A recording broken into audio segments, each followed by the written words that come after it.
This episode of Gather and Go is sponsored by Coastal Mississippi. Play Coastal Mississippi. 62 miles of shoreline, outdoor adventures, casinos, fishing, and fantastic food. Perfect for fun-filled itineraries. Visit coastalmississippi.com and go have some fun for fun's sake.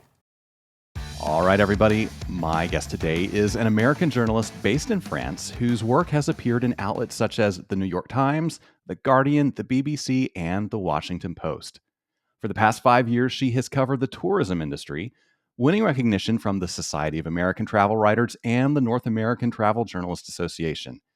And she's the author of the fascinating new book called The New Tourist: Waking Up to the Power and Perils of Travel. Paige McClanahan, welcome to the podcast.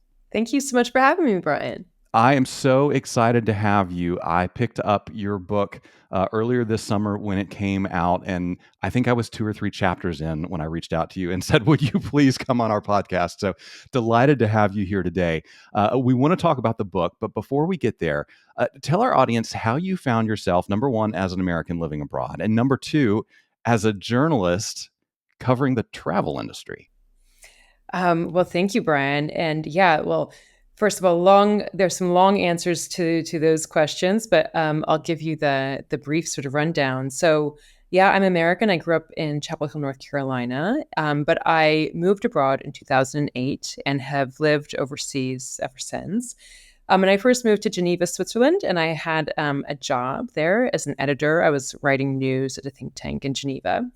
But from there, I moved from Switzerland to West Africa. I was in Sierra Leone for 2 years. And that's where I got into freelancing, writing for the Christian Science Monitor and then the Guardian. And I got my first travel writing gig there. I prepared the second edition of the Brat Guide to Sierra Leone, which was pretty cool. And then I did 2 years in England, where I was writing more for the Guardian. And then 4 years in Nairobi, where I was doing comms for the UN Environment Program, and some other people too. And then in 2018, moved with my family to a little village in the French Alps, as I recount in the introduction to the book. And this was because when we were living in Geneva, Ollie, who was my boyfriend at the time, we went up a lot to, over the weekends, we would go up into the mountains to sort of go hiking or mountain biking or skiing. And we fell in love with this little village, as I described at the beginning of the book. And after lots of moving around, we decided actually this is where we want to settle. And so we moved there with our daughters, who were 2 and 4 at the time, into this little village. And I was working as a freelance journalist, and he, was running his own consulting business. And that was home for 5 years. And it was really there. I had worked as a journalist. I'd written about all sorts of different topics. And travel writing had been part of my kind of journalistic portfolio, but it wasn't really, I'd say, the focus. But then moving to this little village and seeing how tourism animated this village was really, really kind of piqued my interest and showed me that, actually there's a lot more depth and nuance to this thing called tourism than I had really appreciated before. And I had a good thing going with my editor at the New York Times, and was writing for the travel section of the New York Times. And then, of course, when COVID hit, travel writing, travel journalism went through a big shift, just like everyone in the world of travel and everyone in the world in general. And so my journalism shifted with that to reporting more on, and I had been doing a bit of this before, but really focusing on reporting on travel and tourism and bringing the sort of economic and political lens that I had used in other parts of my journalistic sort of career to this massive phenomenon of tourism. And so, yeah, it was really through my reporting for the New York Times that the idea for the book kind of, I generated the idea for the book, because I just wanted to go more in depth. And I really wanted to bring to life some of the people who I was lucky enough to be able to meet in my reporting work. And yeah, you just can't do that in a 1,500 word news article, really. So yeah. I got the idea for a book, and yeah, here we are. Do you remember the moment or the assignment you were working on or the place you were visiting when you realized there's a story I want to tell here, there's something I want to investigate here, and it's probably a book and not another news article? Yeah, interesting. Any particular moment? I mean, I'm thinking of, it was really, I mean, in a lot of ways, the book is kind of an expression of some of or the manifestation of me trying to work through some of my own complicated thoughts and feelings about um, being, a tourist and also being a travel writer, a travel journalist. And there was one article that I wrote. So at first for the New York Times, I was doing a lot of 36 hours stories. So I did a story, 36 hours in Zurich. And it was published, I want to say it was early March 2020. It was one of the last 36 hours stories that they ran before they shut down like that section, that kind of aspect of their travel coverage, the New York Times. And I remember feeling a little uncomfortable with that story, just nothing to do with my editors, but just for me, for a few different reasons. One, because I lived in an alpine village and I knew that I would never do a 36-hour story about the village where I lived because like, oh my gosh, I wouldn't be able to like look my fellow parents in the eyes at school drop off. They would but I was okay to drive a couple of hours and write it about this other village, and then also it went up at this moment, with COVID running sort of wild and reading the comments of that. There were a lot of comments being like, what are you doing publishing a story like this in a pandemic? And other people like, what are you doing publishing an article telling people to go across the world for literally a day and a half when the climate is in crisis? And then knowing that and then feeling like I wrote about this other alpine village that I wouldn't, in a way that I wouldn't want anyone to come and write about my alpine village, like encouraging a global audience of however many millions to come for a day and a half. So I really felt that tension when that article was published. And I was like, what am I doing? Like, but travel is important, but tourism is important. But like, how am I like, I don't get it. Like, what do I do with this difficult feeling? Yeah. And that was really, and then we went into lockdown and I had some time to chew on it, but I would say that not necessarily like writing and reporting that story, but the reaction that I saw in myself was like, there's a lot in here that I need to pick apart. So maybe that's one moment that really was a source of inspiration, maybe. Yeah. I love that sort of, I don't want to call it dualistic, but a very balanced and holistic view of yourself and of the industry of saying this is important. There are problems in it. It affects some people's lives negatively, some people's lives positively. Let's dive in. Let's talk about it. So the book does a beautiful job of that. One of the things I really appreciated starting toward the very beginning was you kind of charting the history of the modern tourism industry. And I'll be fully transparent. I'm in my early 40s and I had never stopped to think about how did we get here? Because my whole life tourism's been available. I had not had the curiosity to realize it hasn't always been that way. And in fact, it's a fairly recent phenomenon, right?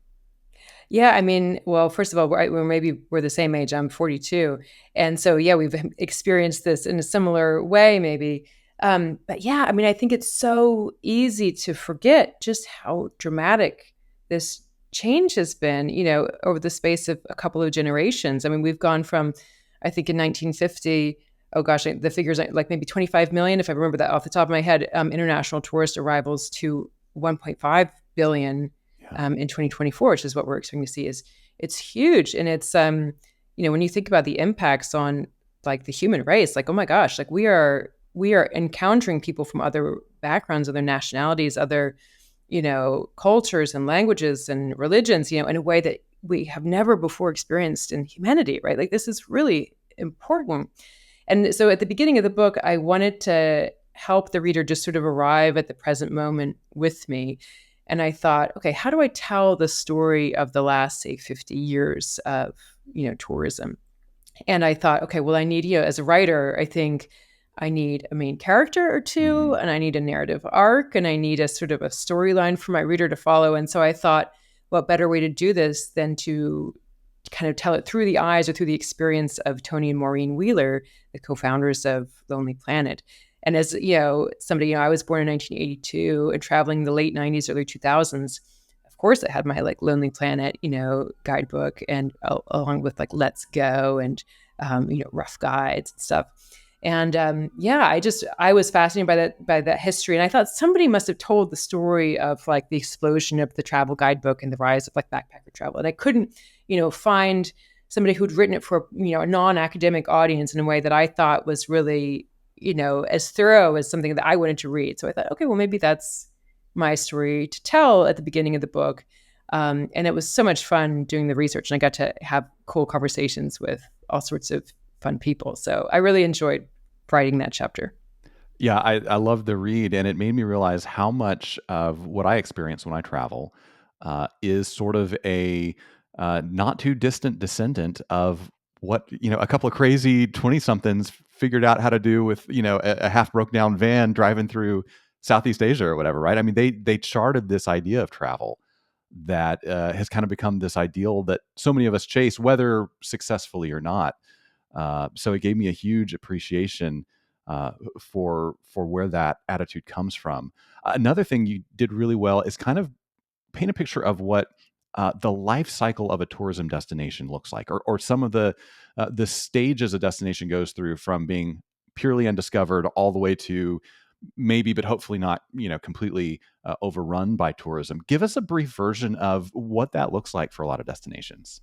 Yeah, you're talking about Butler's tourism area life cycle, which was, first put forward I think in the 1980s, if I remember off the top of my head. And it's this idea that there's a kind of a typical, life cycle of going from the kind of undiscovered phase to the early development stage to something being kind of fully established to becoming sort of like overripe, shall we say. Hmm. And then, either the place kind of becomes unfashionable and kind of falls out of favor, or it like pivots hard and becomes, kind of reinvents itself in another way. And I think, in this, a lot of other academics have kind of come forward since and proposed different sort of approaches to this or critiqued it, or so it's not like fully set in stone. But, I think in the book, I really wanted to take a look at tourism destinations that are in different points of this cycle, and I wanted to question the inevitability of one, passage from one stage into the other.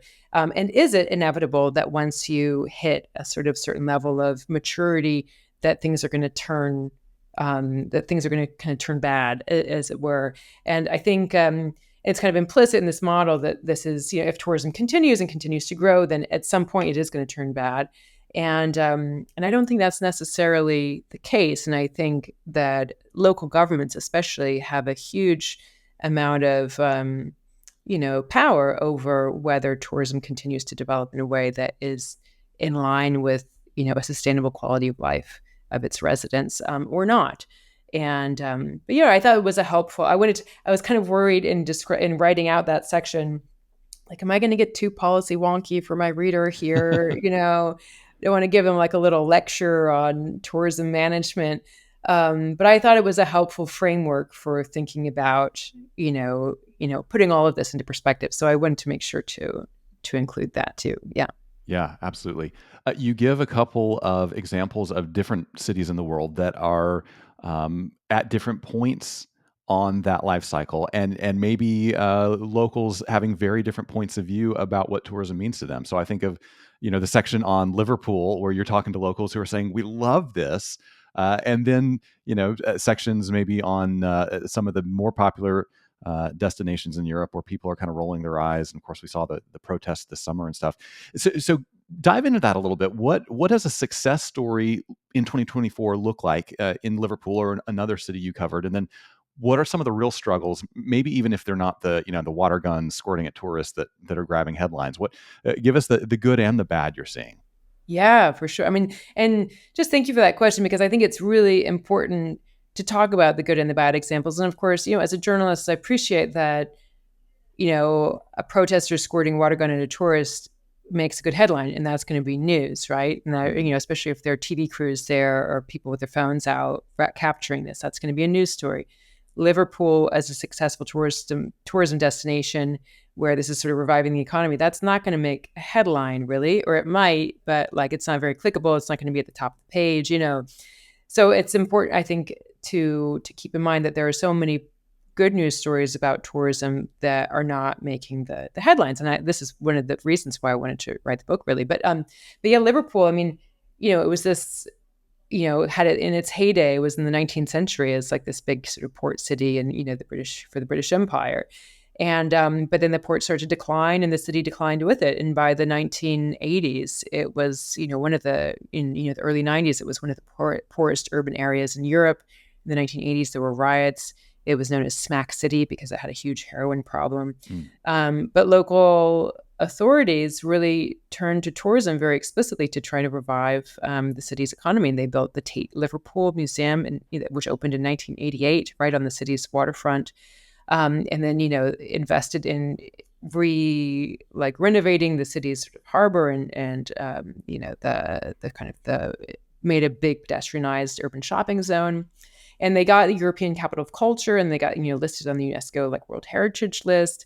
And through all of this, it attracted more investment, it attracted more attention, and they hosted Eurovision sort of song contest in 2023, and so they've really been able to use in Liverpool, really been able to use tourism to create a new industry in the city where the traditional kind of shipping industry had really declined.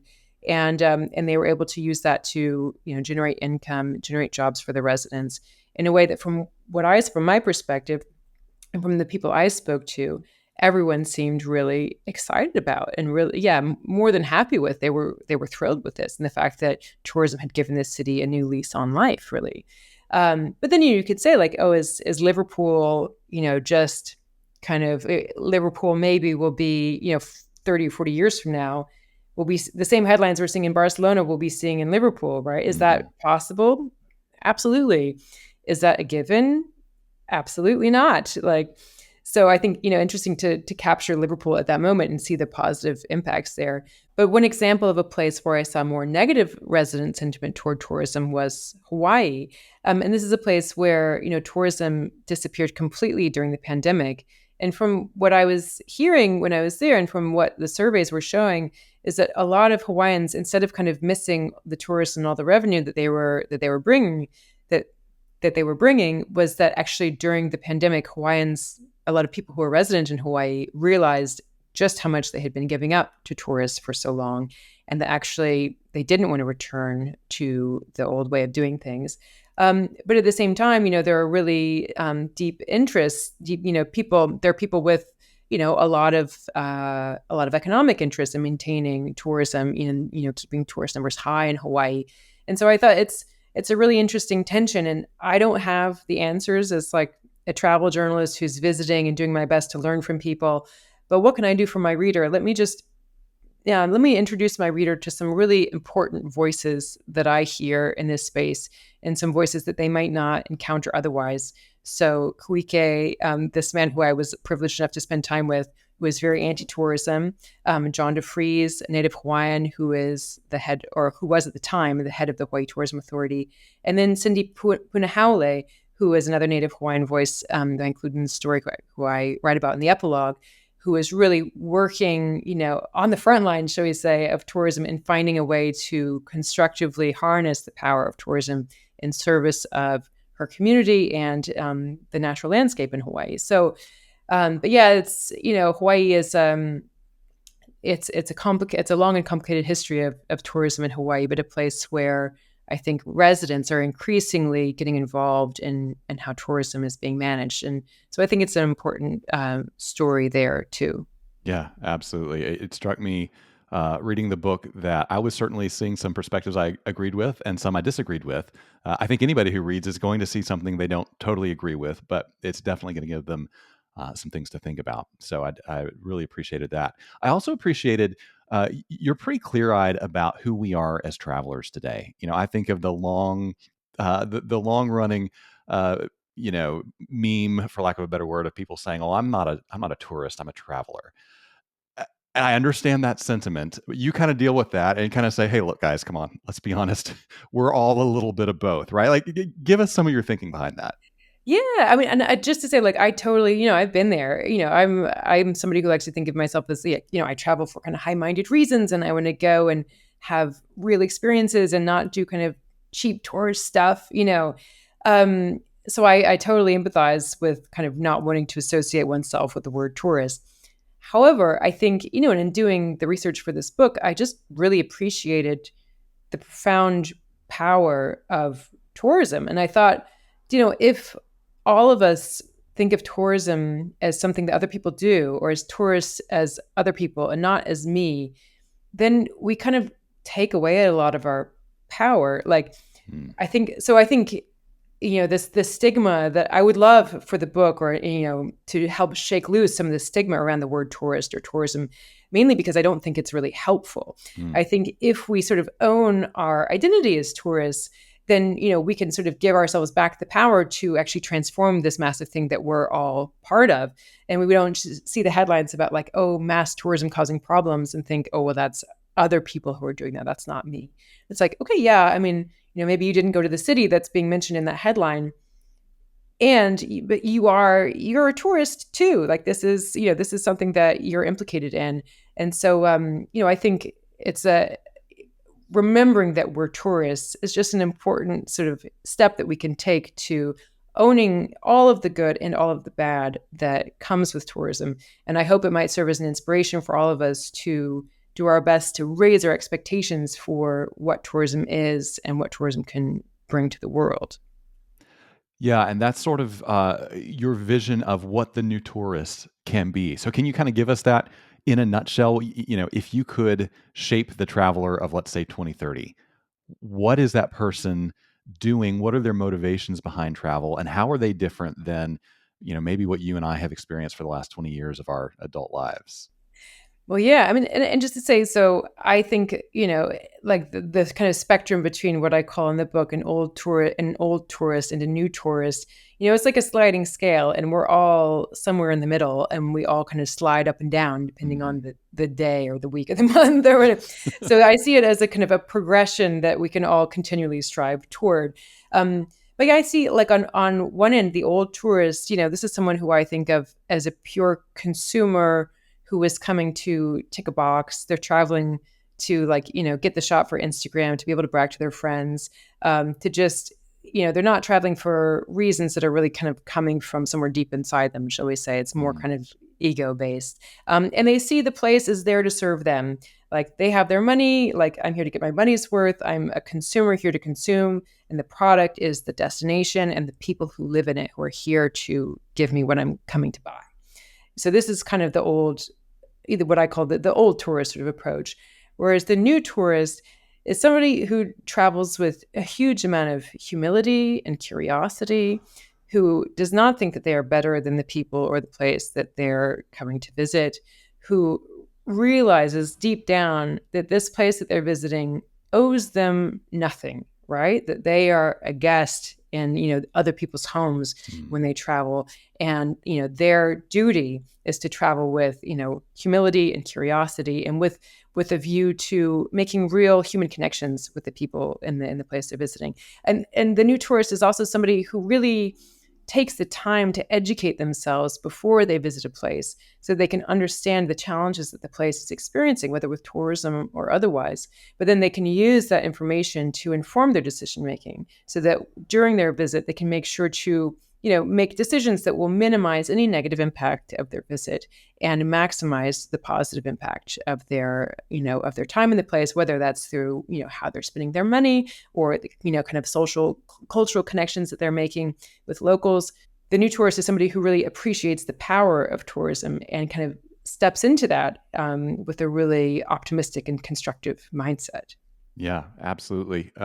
It occurs to me that tourism is not a one-sided activity, though. We didn't become those old tourists on our own. There was an interaction between the destinations and the destination marketers and all the vendors we worked with. And so, I wonder if you have some thoughts about the role that the professional travel industry has to play. Our listeners, our tour operators, our travel agents. What role do they have to play in sort of reshaping tourism into this more positive force? Yeah, I love that question. And I think that tourism operators are really in a powerful position to shape the sort of the views and perspectives and attitudes of so many people. So it's a really, I'm excited to have the chance to speak to this audience. I mean, I think that one kind of concrete thing that tour operators can do is to encourage their travelers to travel with an open mind and with a view to having their perspective shifted on a place. Hmm. And of course, that means, like if you're coming to, my home city now of Paris, for instance, of course, people are going to want to do some of the classic sites, and that's wonderful. And you should go do the classic sites.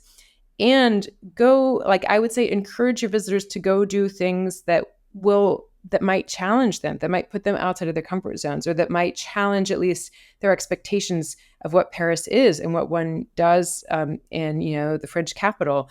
So I'm thinking specifically of, like, I love to recommend that people visit the Grande Mosquée de Paris, the Great Mosque of Paris, which is in a beautiful location in the city, and it has 100-year history. And you can go there and you can learn so much about the Arab and Muslim heritage in the city, which is really huge and a really big part of French history.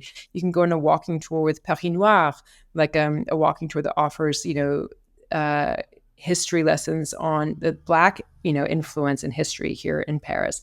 So, I would encourage tour operators to encourage their travelers, or give their travelers opportunities to experience other narratives or stories about the places that they're visiting that might not necessarily align with their expectations, but that at the same time are also going to be fun and interesting, and fun and interesting for the travelers. Yeah. Does that require slowing down and spending more time, or is there a way to still diversify your Paris experience if you're only going to sleep there 3 nights before you move on to the next European capital? Yeah, I mean, I would say yes and yes. I mean, I think, another thing that I like to recommend to people who, if someone's coming to me for sort of specific advice, is I do say, travel more slowly, travel, maybe have fewer trips, but stay longer in a place. And this is going to allow you to, develop a richer kind of connection with the place, and, maybe sort of meet people, in the sort of stay, who are like running businesses in the area where you're staying, or just kind of get to know the city in some more depth. It's also going to give you the chance to contribute to the local economy in a more meaningful way. But, I appreciate, as, Americans, we don't have that much vacation time, and Europe is this vast continent, and we want to see as much of it as possible. So if you have 3 days for Paris, like, wonderful, like, come to Paris for 3 days. Make sure you see the sites that you really want to see, and also include, at least a few things in there that are not your kind of typical top 5 what to do in Paris. Include a few things that are going to surprise you, or going to kind of take you outside your comfort zone, or challenge your expectations in some way. So I think, if you can stay longer, do. If not, there are other ways that you can find to kind of lean into this new tourist approach. Yeah, absolutely. So what is the best way for people to find you, follow you, and, get to know more about what you're doing? Thank you so much for that question, Brian. Yeah, you can find me on Instagram. I'm at Paige McClanahan. Apologize, my last name is a little bit long, but it's very phonetic. You can also go to my website, pagemcclanahan.com, and sign up for my newsletter. I send a newsletter once a month, talking about kind of what I've been up to, and also sharing some links and, some like fun links and things about things that I'm coming across in the world of travel and tourism that I think are worth following, worth Yeah. reading. Absolutely. We will link to all those in the show notes. Before we let you go, we have some questions we ask every guest, and these are just for fun. So Okay. no pressure. You can just answer off the top of your head. For starters, when you book travel, are you booking a window seat or an aisle seat? Window seat. Yeah, just for the view? Yeah, the view, man. I love the view. It's great. And then also, if I want to have a nap, I have a little, like, built-in rest for my head against the wall. Yeah, yeah, makes sense. So what's something in your carry-on that you wouldn't travel without?